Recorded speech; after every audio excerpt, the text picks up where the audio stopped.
Assalamualaikum warahmatullahi wabarakatuh.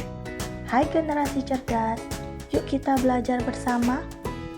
Materi yang akan kita pelajari yaitu teks cerita fantasi.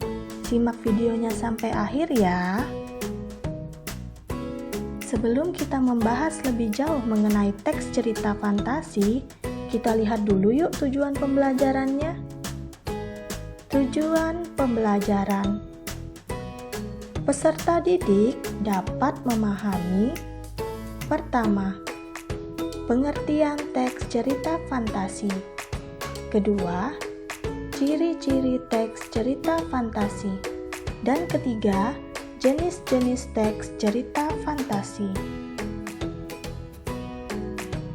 Sebenarnya apa sih pengertian cerita fantasi?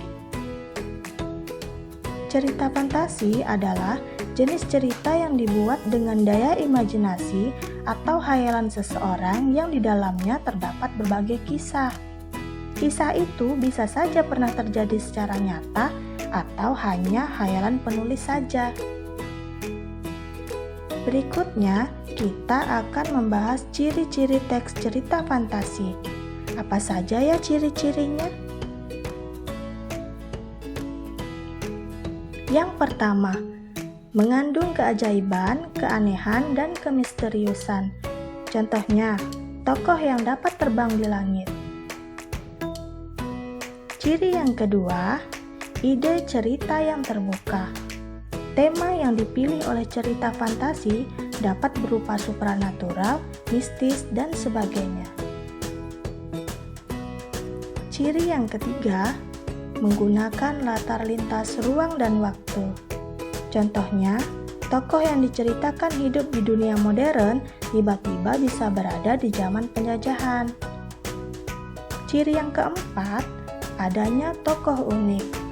Contohnya, seorang tokoh yang dapat memindahkan gunung. Ciri yang kelima, memiliki sifat fiktif. Fiktif artinya cerita khayalan dan tidak ada di dunia nyata. Ciri yang terakhir, gaya bahasa bebas. Bahasa yang dipakai variatif, komunikatif, dan terdapat ragam percakapan.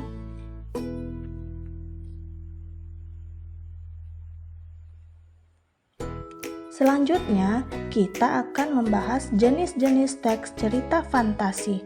Terdapat dua jenis teks cerita fantasi, berdasarkan kesesuaian dengan kehidupan nyata dan berdasarkan latar cerita.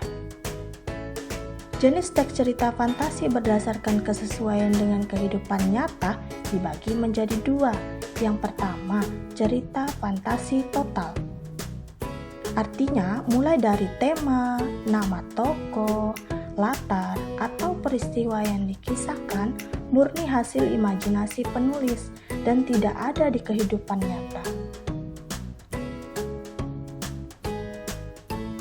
Yang kedua, cerita fantasi irisan atau sebagian. Pada cerita fantasi irisan, penulis masih menggunakan nama tokoh, tempat, atau peristiwa yang ada di dalam kehidupan nyata. Jenis teks cerita fantasi berdasarkan latar cerita juga dibagi menjadi dua. Yang pertama, latar sezaman. Cerita fantasi ini hanya fokus menggunakan satu dimensi ruang dan waktu. Misalnya, menggunakan masa lampau, masa depan, atau masa kini. Yang kedua, latar lintas waktu. Cerita fantasi ini menggunakan dua masa. Misalnya, penulis menggunakan masa kini dan masa depan sekaligus. Demikian pembahasan mengenai teks cerita fantasi. Selamat belajar. Wassalamualaikum warahmatullahi wabarakatuh.